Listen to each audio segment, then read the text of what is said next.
अस्सलाम वालेकुम। आज हमारी क्लास है एथिकल हैकिंग की। रोड मैप आपको ऑलरेडी शेयर कर दिया गया था। तो उसके थ्रू आज मैं आपको अपना इंट्रोडक्शन दूंगा और साथ एथिकल हैकिंग का इंट्रोडक्शन दूंगा कि एथिकल हैकिंग होती क्या चीज़ है और हम इसके आगे फील्ड में कैसे जा सकते हैं, क्या यूज़ कर सकते हैं, इनके आगे क्या बेनिफिट्स हैं। आज की क्लास में हम ये सब डिस्कस करेंगे।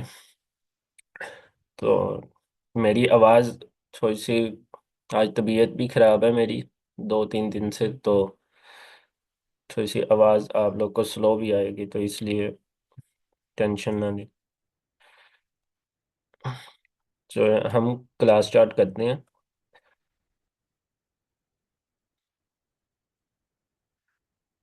ये मैं इंफॉर्मेशन, मेरा नाम गुलाम महिउद्दीन है। बीएस सॉफ्टवेयर इंजीनियरिंग का स्टूडेंट हूँ वर्चुअल यूनिवर्सिटी की। मैं अभी साइबर सिक्योरिटी स्पेशलिस्ट हूँ। 3 इयर्स का एक्सपीरियंस है।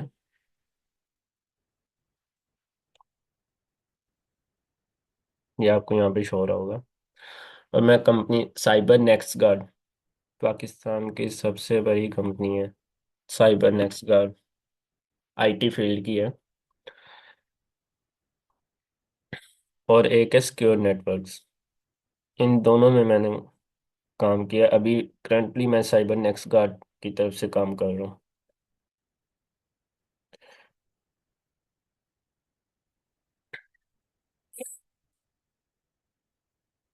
ये हमारी जो डाटा प्रोटेक्शंस होती हैं और आईटी के फील्ड जितने भी फोकस होते हैं ना कंपनीज के, हम उनको हैंडल करते हैं। तो आज इस वक्त मैं ये काम कर रहा हूँ। ये आपके पास है रोड मैप, एथिकल हैकिंग का ग्रुप में भी शेयर किया गया था। ये है 6 मंथ का रोड मैप। बट इनकी बेसिक, इनका ओवरऑल आपको मैं 1 मंथ में कवर करवा दूंगा। वैसे कोर्स 6 मंथ में कवर होता है मोस्टली, लेकिन आपको नॉलेज भी दे देंगे, साथ आपको प्लेटफॉर्म्स भी प्रोवाइड कर दिएंगे। फर्स्ट मंथ में ये मैं आपको फिलहाल बता रहा हूँ 6 मंथ का रोड मैप। जो ये है, फर्स्ट मंथ में हम डेटा इंफॉर्मेशन कैसे कलेक्शंस करते हैं, फिर हम एनालाइज करते हैं क्या इश्यूज क्या हैं, कैसे हैकर जो है हमारे सिक्योरिटी सिस्टम्स में आके हमारे डाटा को कर लेते हैं, हैक कर लेते हैं, एक्सेट्रा एक्सेट्रा। उनके ऊपर एनालिसिस करेंगे, फिर हम एक्सटर्नल करेंगे, टेस्टिंग करेंगे कि उन इश्यूज को कैसे रिजॉल्व किया जाए। ये मैं यहाँ पे 6 मंथ है, लेकिन ये वन वन वीक में मैं आपको कवर करवा दूंगा। इनकी बेसिक आपको 1 वीक में करवा दूंगा। फर्स्ट वीक में हम ये करेंगे कलेक्शंस ऑफ इंफॉर्मेशन और एनालिसिस, जो यहाँ पे लिखा हुआ है फर्स्ट मंथ। और सेकंड वीक में हम करेंगे टेस्टिंग, उन इश्यूज को कैसे रिजॉल्व करते हैं, उन इंटरनल और एक्सटर्नल्स को कैसे कनेक्शन। फिर नेक्स्ट वीक में हम करेंगे उनका कनेक्शंस और रूटर स्विचेस, उनकी टेस्टिंग करेंगे कि हम कौन सा सर्वर यूज़ कर रहे हैं, कहाँ से हमारे सर्विसेज हमें प्रोवाइड हो रही हैं, हैकर्स किस तरह आईपी एड्रेस वगैरह एक्सेट्रा, वो हम उसमें। फोर्थ वीक में हम फिर फायरवॉल और वायरलेस नेटवर्किंग, उनके ऊपर कैसे कोडिंग करते हैं वो हम कर लेंगे। और लास्ट वीक में हम आपकी applications access, social engineer, password की डिकोडिंग, वाईफाई वाईफाई है उनकी डिकोडिंग वगैरह, वो हम लास्ट वीक में कर लेंगे। तो इस तरह आपको 1 मंथ में कवर करवा दिया जाएगा एथिकल हैकिंग। तो हम स्टार्ट करते हैं। Ethical, what is ethical hacking? ये आपको डेफिनेशन मैंने थोड़ी सी लिखी हुई है। Ethical hacking involves legally breaking into computers and devices to test an organization defenses। Hacking और एथिकल हैकिंग दो डिफरेंट चीज़ है। एथिकल हैकिंग हम इसलिए यूज़ करते हैं डिफेंस, अपनी ऑर्गेनाइजेशन या कंपनी के डिफेंस चेक करने के लिए कितने स्ट्रॉन्ग फायरवॉल्स हैं हमारी कंपनी के, उनके लिए हम एथिकल हैकिंग यूज़ करते हैं। किस लिए इसका ये पर्पस लिखा हुआ है, to identify vulnerabilities before malicious hackers can exploit them। मतलब अननोन हैकर्स उसको आइडेंटिफाई करने के लिए हम ये एथिकल हैकिंग यूज करते हैं कि अननोन हैकर जो है वो कैसे हमारे सिस्टम्स में आकर अकाउंट हैक कर सकता है एक्सेट्रा। नुकसान जैसे हम उर्दू में कहें, नुकसानात की निशानदही करने से पहले जो अननोन हैकर होता है ना, वो कैसे इस्तेमाल कर सकते हैं, उनको हम कैसे उनसे बच सकते हैं, आइडेंटिफाई कर सकते हैं, उसके लिए हम एथिकल हैकिंग का यूज़ करते हैं। ये उसके एग्जांपल भी मैंने की हुई है कि जैसे a company hires ethical hacker to test its security system. वही बात आ गई ना कि वो अपने सिक्योरिटी सिस्टम्स को टेस्ट करवाते हैं कि हमारे ऊपर साइबर सिक्योरिटी अटैक्स कैसे हो रहे हैं, हम उनको कैसे कवर कर सकते हैं, कैसे बच सकते हैं। ये है एथिकल हैकिंग। आगे एथिकल हैकिंग की टाइप्स आ जाती हैं। White hat hacker, grey hat hacker and black hat hacker. तीन डिफरेंट टाइप्स हैं। अब हम डिस्कस करते हैं वाइट हैट हैकर्स, जो मैंने लिखा है। Who help organisation to secure their systems. White hack वो हैकर्स होते हैं, वाइट हैट वाले, जो ऑर्गेनाइजेशंस को, हमारे सिस्टम्स को सिक्योर करने में हमारी मदद करते हैं। और जो ब्लैक हैट होते हैं, वो हमें पर्सनल गेन करते हैं कि कौन से अननोन हैकर थे, कहाँ से थे, उनका आईपी एड्रेस क्या था, उन्होंने क्या डाटा हमारा सिस्टम्स में से स्टोर किया है, चोरी किया है, कौन सा डाटा वो लेके गए हैं, कौन सा नहीं, वो कि वो उनके लिए यूजफुल है या नहीं। ये ब्लैक एट हैकर जो होता है वो हमें बताता है कि ये डाटा वो लेके गया है और ये उसके लिए यूजफुल है, ये यूजफुल नहीं है, उसको हम रिकवर कैसे कर सकते हैं। वो इसमें हम करते। और जो ग्रे हैट हैकर्स हैं, ये दोनों में काम करते हैं, अनएथिकल हैकिंग और एथिकल हैकिंग।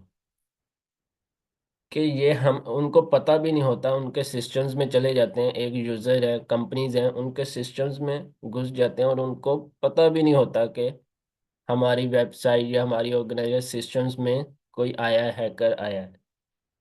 तो ये सबसे जो है हम कह लें कि ये लीगल भी है, इलीगल भी है। और ये उनके विदाउट परमिशन उनमें हो जाते हैं। और जो ये एग्जांपल भी लिखी हुई है, grey hat hackers find and vulnerability and informs the company, but they access the system without permission। वो कंपनीज को इन्फॉर्म तो कर देते हैं, लेकिन उनसे परमिशन नहीं लेते सिस्टम से। जो वाइट हैट और ब्लैक हैट हैकर्स हैं ना, वो फर्स्ट कंपनी से परमिशन लेते हैं सिस्टम्स के, हम उसमें इंटर हो जाएं या नहीं। और जो ग्रे हैट हैकर्स हैं, वो विदाउट परमिशन इंटर हो जाते हैं।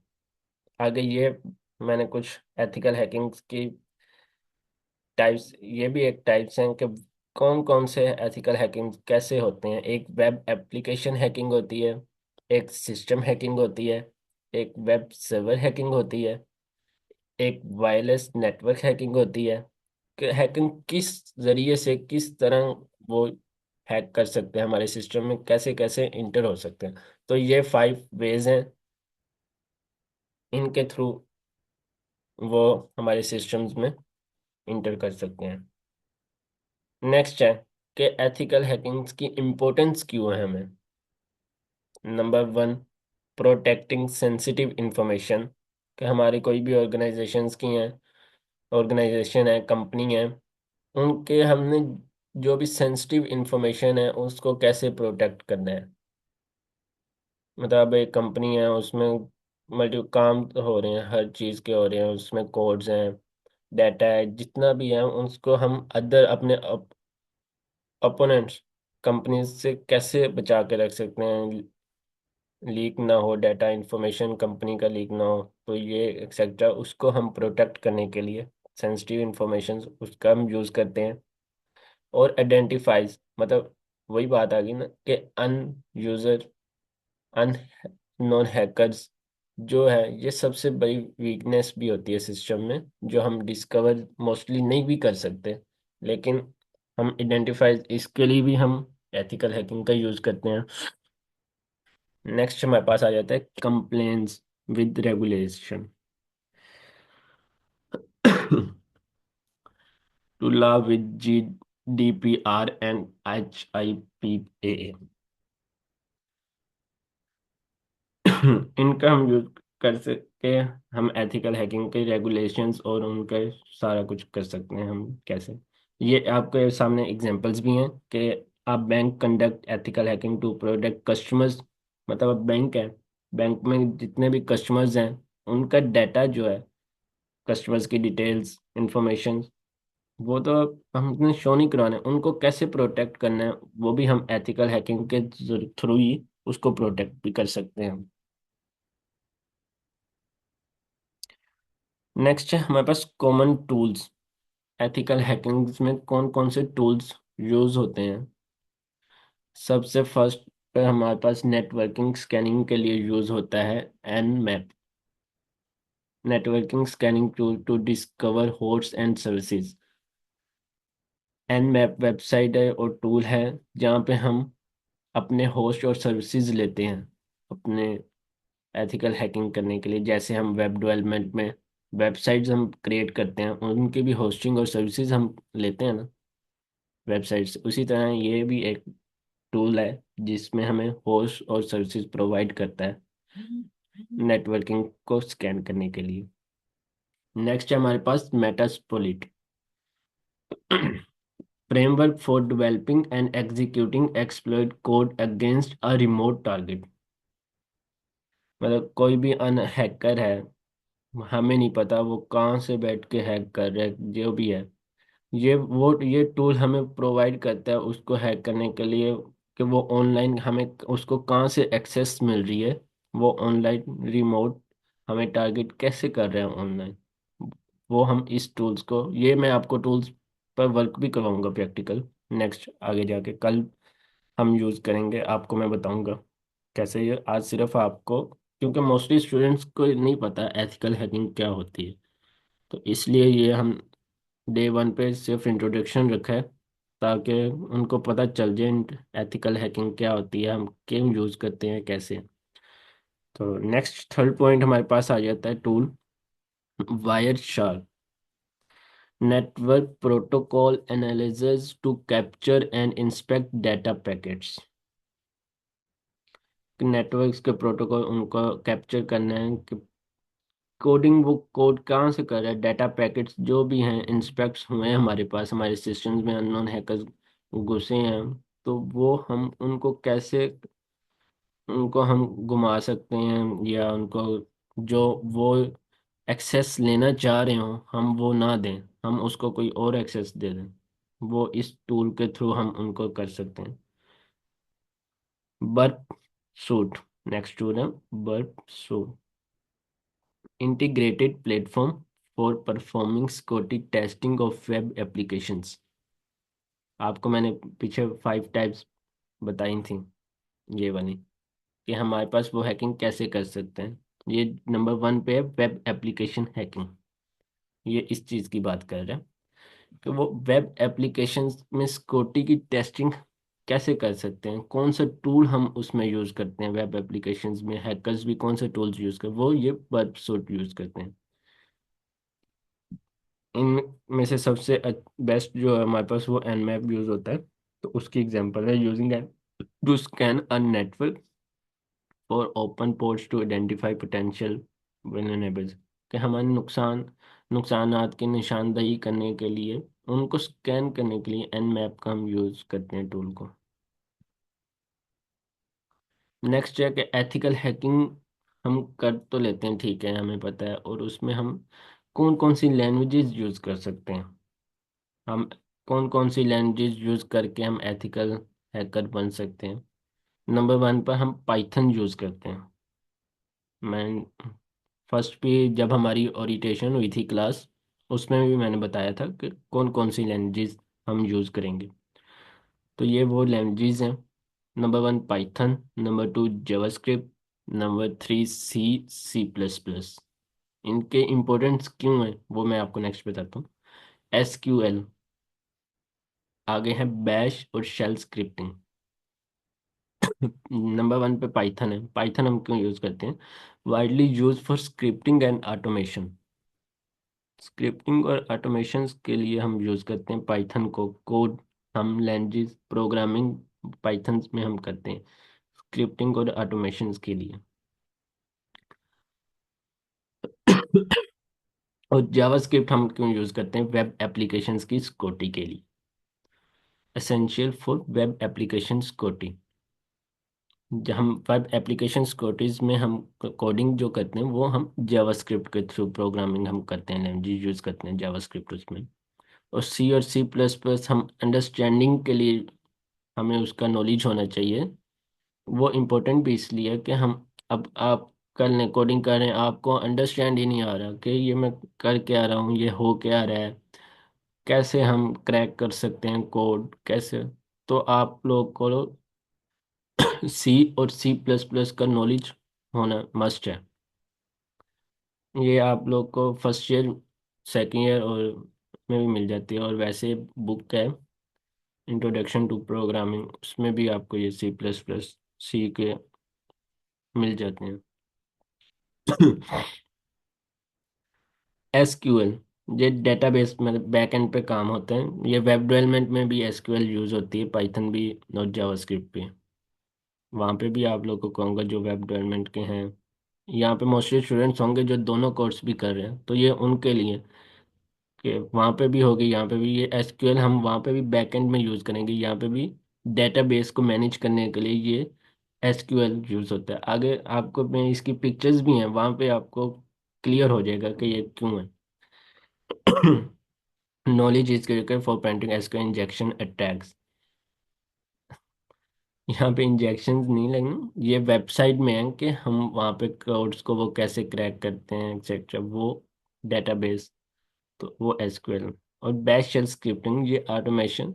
यूनिक्स और लिनक्स, ये दो हमारे पास इन्वायरमेंट्स होते हैं। जैसे वेब डेवलपमेंट में हमारे पास विजुअल स्टूडियो कोड होता है और नोटपैड होता है, नोटपैड++ होता है, वैसे ही हमारे पास यूनिक्स और लिनक्स ये इन्वायरमेंट होते हैं जिसके ऊपर हम कोडिंग करते हैं, अपना कोड करते हैं एथिकल हैकिंग के लिए, साइबर सिक्योरिटी के लिए। तो वहाँ पे ये बैश शेल स्क्रिप्टिंग वहाँ पे ये यूज़ होती है। नेक्स्ट वही आ जाता है कि जैसे Nmap यूज़ होता है। प्रीवियस स्लाइड में आपको बताया गया है Nmap स्कैन करने के लिए प्रोसेस अननोन यूज़र के हमारे पास कितने लॉस्ट हुए हैं, कितने लॉस हुए हैं, उन सब के नुकसानात को निशानदेही करने के लिए। एंड वैसे ही हम पाइथन के स्क्रिप्ट भी यूज़ करते हैं, वो हमें ऑटोमेटिक पाइथन में कोड हुआ होता है, वो ऑटोमेटिक आपको बता देता है कि आपके पास क्या, वो स्कैन ऑटोमेटिक करके बता देता है ये आपके पास लॉस हुआ है, ये जो हैकर्स हैं अननोन वो ये डाटा लेके गए हैं, ये रिकवर है, आप इस तरह रिकवर करें। वो ऑटोमेटिक कोडिंग हुई होती है पाइथन में, तो वो आपको इंफॉर्मेट कर देते हैं। इसलिए हम पाइथन के यूज़ करते हैं, स्क्रिप्टिंग लिखते हैं ताकि वो ऑटोमेटिक ऑटोमेशन, ये ऊपर लिखा भी हुआ है, हमें बता दें। तो आप सबको ये प्रोग्रामिंग लैंग्वेज भी क्लियर हो गई होंगी। नेक्स्ट है हमारे पास स्टेप्स, एथिकल हैकिंग प्रोसेस कैसे कर सकते हैं हम। नंबर 5 स्टेप्स हैं हमारे पास। नंबर 1 पर है recognises. Number 2 scanning. Number 3 gaining access. Number 4 maintaining access. Number 5 covering tracks. अब ये क्या होते हैं? Number 1 gathering information about the target, like for example social engineering.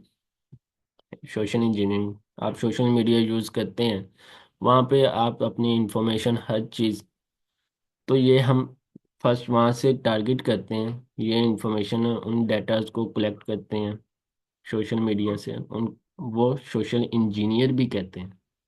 Ethical hacking का प्रोसेस जो होता है। Number 2 scanning, identifying live host के, जो अननोन हैकर है वो कहाँ से, कौन सा सर्वर यूज कर रहा है, कौन सा आईपी एड्रेस है, कौन सी लोकेशन यूज कर रहा है, उसको आइडेंटिफाई करते हैं। Open ports and services running, कि वो कौन कौन सी सर्विसेज रन कर रहे हैं उनको यूज करते हैं, और ये सारा कुछ हमें nmap टूल प्रोवाइड करता है। नेक्स्ट है gaining access, exploiting vulnerabilities to gain access। ये मेटास्प्लॉइट टूल्स हैं।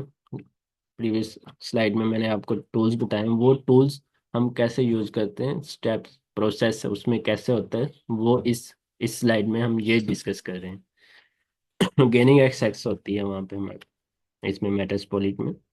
Next number 4, maintaining access, installing backdoors to maintain access for future use. मतलब अब जैसे एक हम एग्जांपल ले लें, घर है, घर बनाते हैं, उसका एक एग्जिट डोर भी हम बनाते हैं ताकि मुश्किल में हमारे काम आ सके। ऐसे ही हम जब हम अपने सिस्टम बनाते हैं, ऑर्गेनाइजेशन है, उसी तरह उनका भी एक बैकडोर हम इंस्टॉल करते हैं मेंटेन करने के लिए। समटाइम यूज हो सके, कुछ इस तरह के इश्यूज हो जाते हैं, कि वो इंस्टॉल करके हम अपना जो ऑर्गेनाइजेशन का डाटा है सिक्योर कर सकें, और उनको इंस्टॉल करके वो जो मतलब अननोन है, वो हमारी कंपनीज के यूज में नहीं है, रैंडमली वैसे ही हमने डाटा रखा होता है, वो उनको एक्सेस उसकी मिल जाए। इंस्टॉल हम इसलिए ये करते हैं ताकि हमारा ओरिजिनल डाटा बच जाए, और जो डुप्लीकेट होता है वो डाटा उनके पास चला जाए, ताकि हमारी ऑर्गेनाइजेशन और सिस्टम को कोई नुकसान ना हो। नेक्स्ट है कवरिंग ट्रैक्स, इरेजिंग लॉग्स और एविडेंस। ये मतलब अब हैकर जब वो अपना एविडेंस भी कुछ छोड़ देता है, लोगोज उनको अरेज, हम उनको कैसे रेज कर सकते हैं, कैसे, कि ताकि हमें कोई भी हैक ना कर सके, उनको हमारी आइडेंटिफाई हमारी ना हो सके। इसकी एग्जांपल है जैसे ethical hacker uses reconnaissance to gather information and then scan the network for vulnerabilities। वही आ गया, एथिकल हैकर जो है पहले वो यूज करता है, इंफॉर्मेशन गैदर करता है, उनको फिर टारगेट करता है, फिर उनको स्कैन करता है नेटवर्क का, कि इसमें क्या क्या नुकसान हुए हैं। ये इसकी एग्जांपल थी। Next slide. ये हमारे पास फेसिस हैं, एथिकल हैकिंग के फेसिस। ये जो अभी मैंने आपको बताए हैं ना 5, ये वो ही फेसिस हैं। ये पिक्चर्स में number 1 recognition, foot printing, number 2 scanning, documents को कैसे वो ही स्कैन करते हैं, गेनिंग एक्सेस को एक्सेस होते हैं, मेंटेनिंग एक्सेस यूजर्स की, क्लियरिंग ट्रैक्स, ट्रैक्स को क्लियर, एक्सेट्रा। ये फेसिस हैं हमारे पास कुछ। नेक्स्ट है हमारे पास legal and ethical consideration. Legal भी एथिकल हैकिंग होती है और इलीगल भी, लेकिन हम लीगल ही करेंगे ताकि कोई इशू ना हो ये। तो वो क्या होता है, last surrounding hacking, like computer fraud, market में आपको मिल जाते हैं, और आपको वैसे भी ऑनलाइन वर्क आया कि हमारी कंपनी यूएसए में है, आप ऑनलाइन बैठ के काम करें ये वो, तो वो भी आ जाती है लास्ट सराउंडिंग हैकिंग में। क्या आता है, computing fraud and abuse act, CFAA। ये यूएसए में एक्ट यूज होता है, इसको यूज करके हम लीगली एथिकल हैकिंग यूज कर सकते हैं। आगे इम्पोर्टेंस क्यों है, obtaining permission, always have written consent before testing a system. System को टेस्ट करने के लिए पहले उनकी कोडिंग की जाती है, प्रोग्रामिंग की जाती है, उन सबको रेड कर सकते, फिर हम उनसे परमिशन ऑब्टेन करते हैं, ये सबसे इम्पोर्टेंट है। उसके बाद एथिकल रिस्पॉन्सिबिलिटीज, एथिकल हमारे पास रिस्पॉन्सिबिलिटी क्या होती है? रिपोर्ट फाइंडिंग रिस्पॉन्सिबल होती है, और अवॉइड कॉजिंग हार्म, ये होती है। इसके एग्जाम्पल हमारे पास है: a company science a contract with A ethical hacker outlining the scope of work and permissions. Company एक ऐसा एथिकल हैकर साइन करती है और उससे कॉन्ट्रैक्ट करती है कि वो ऐसा स्कोप हमें प्रोवाइड करे वर्क के लिए और हमें परमिशंस के लिए। ये उसके लिए ये लॉस एंड इम्पोर्टेंस और रिस्पॉन्सिबिलिटीज होती हैं एथिकल हैकर के लिए। ये अभी जो मैंने आपको लास्ट में बताया था, ये एसक्यूएल इंजेक्शन, तो ये कैसे हमारे वो साइबर अटैक्स कर सकते हैं हमारे सिस्टम पर, हमारे ऑर्गेनाइजेशन में। ऐसे ये मालवेयर फाइल्स के थ्रू कर सकते हैं, पिंचिंग कर सकते हैं, मेन इन मिडल अटैक कर सकते हैं। मतलब अब हम डाटा ट्रांसफर कर रहे हैं अपनी कंपनी के एम्प्लॉयज को। दो यूजर्स हैं, कंपनी के एम्प्लॉयज ही हैं, वो एक दूसरे को अपना डाटा ट्रांसफर कर रहे हैं ऑनलाइन प्लेटफॉर्म के थ्रू। तो सेंटर में हैकर जाके उनका डाटा भी चोरी कर सकता है। वो भी है man in the middle attack भी हो सकता है। डैनियल ऑफ सर्विसेज अटैक भी हो सकती है, लाइक आपको मैसेज आ सकता है वायरस है अपडेट करें विंडो, या इस तरह का भी आ सकता है। एसक्यूएल इंजेक्शंस भी आ सकते हैं। जीरो डे एक्सप्लॉइट, ये भी आ सकता है। और उसके बाद हमारे पास है ये डीएनएस ट्यूनिंग। इस तरह भी साइबर अटैक्स, ये उसकी कुछ टाइप्स थी हमारे पास साइबर अटैक्स की। नेक्स्ट है कैरियर अपॉर्चुनिटीज। अब हम एथिकल हैकर्स तो बन गए हैं, हम उसकी अपॉर्चुनिटीज क्या है हमारी फील्ड में, हम कैरियर में उसके हमें अपॉर्चुनिटीज क्या मिलती हैं? जॉब्स हमारे पास क्या आते हैं? हमारे सर्टिफिकेट्स कौन कौन से उसके लिए हमें प्रोवाइड होते हैं? फ्यूचर ट्रेंड्स हमारे पास क्या होते हैं? जॉब अपॉर्चुनिटीज अब हमारे पास नंबर वन पे आ जाती है, penetration testers. Penetration testers, security analyst, security consultant, ये आपके पास जॉब्स रोल्स जो मेन है। आगे डिफरेंट हैं, मल्टीपल्स हैं, लेकिन ये मेन है। उसके बाद हमारे पास सर्टिफिकेट्स कौन कौन से हमारे पास होने चाहिए एथिकल हैकिंग के लिए और कैरियर में प्रोफेशनली? एक ये होता है सर्टिफाइड एथिकल हैकर, जिसे हम सीईएच कहते हैं। आपको मैं ये सीईएच वाला सर्टिफिकेट प्रोवाइड करूंगा। ये ना कहें कि हम वर्क करें हमें सर्टिफिकेट कौन सा, तो ये सीईएच ये गवर्नमेंट का है, ये आपको सर्टिफिकेट प्रोवाइड होगा। ओके। एंड दूसरा सर्टिफिकेट होता है offensive security certified professional, OSCP हम जिसे कहते हैं। जी अस्सलाम वालेकुम। नेक्स्ट, वालेकुम अस्सलाम। यार आपको बताया क्लास के दरमियान ना माइक ऑन क्या करो, लास्ट पे क्वेश्चंस करना। Future trends. Future trends increasing demand for cyber security professional as cyber threat rise. Day by day हमारे पास साइबर थ्रेट्स राइज हो रहे हैं, उनकी डिमांड्स भी डे डे बाय इंक्रीज हो रही हैं। ये फ्यूचर्स में हमें हमारी बेस्ट अपॉर्चुनिटी है साइबर सिक्योरिटी की फील्ड में। नेक्स्ट हम एग्जांपल इसकी क्या है? Many companies now require security assessment as part of their compliance process. Compliance process के लिए उनको सिक्योरिटी असिस्ट की ज्यादातर कंपनीज को रिक्वायर्ड होती हैं। नेक्स्ट, ये आपके पास शो हो रही होगी स्क्रीन, कैरियर अपॉर्चुनिटीज कौन कौन सी हैं? ये देखें, जो अभी मैंने बताया पेंसेटिंग टेस्टर।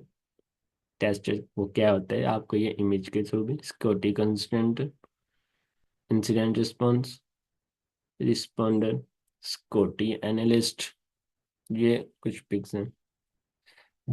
तो आगे आप कैसे career, how to make career as ethical hacker, step by step, आपको उसके लिए क्या नॉलेज होना चाहिए, आपके पास क्या स्किल्स होनी चाहिए। तो ये 4 स्किल्स है। नंबर 1 पे आपके होने चाहिए, आपके एथिकल हैकिंग की बेसिक क्लियर होनी चाहिए सबको। उसके बाद आपका ऑपरेटिंग सिस्टम और प्रोग्रामिंग के बारे में आपको नॉलेज होना चाहिए। Number 3 knowledge of network and security, network क्या होता है, सिक्योरिटी क्या होता है, उसका नॉलेज होना चाहिए। And enroll in training program and an certification, मतलब आप प्रैक्टिस करें, प्रोग्राम करें, आप कोडिंग अपनी बिल्ड करें, अपने बेसिक क्लियर करें, ऑपरेटिंग सिस्टम्स करें क्लियर, प्रोग्रामिंग, ये चीज़ होती है। नेक्स्ट ये हमारे पास स्किल्स हैं। की स्किल्स हैं ऑफ एथिकल हैकर। नंबर 1 पे आप हमारे पास आ जाती है computer skill. Number 2 network skills. Number 3 Linux skill. Number 4 programming skill. Number 5 ethical hacking course. Number 6 practising with CTF। इसके बाद number 7 getting certified, continuous learning. ये कुछ एथिकल हैकर के की स्किल्स हैं कि वो कैसे स्किल्स करता है, फिर उन्हीं को कंटिन्यूस लर्निंग करता रहता है, स्किल्स अपने बिल्ड करता रहता है, बेसिक्स अपने क्लियर करता रहता है। ये वो है, आपको ये पिक में क्लियर हो जाएगा। ये आज हमारा सेशन था। अगर आज किसी का कोई क्वेश्चन है तो वो काइंडली पूछना।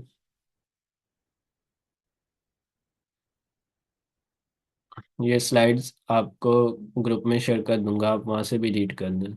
वहाँ पे कुछ PDFs भी हैं साथ में, आपको शेयर करूंगा, उसमें क्वेश्चन और आंसर्स हैं, तो वो भी आप रीड कर लीजिएगा।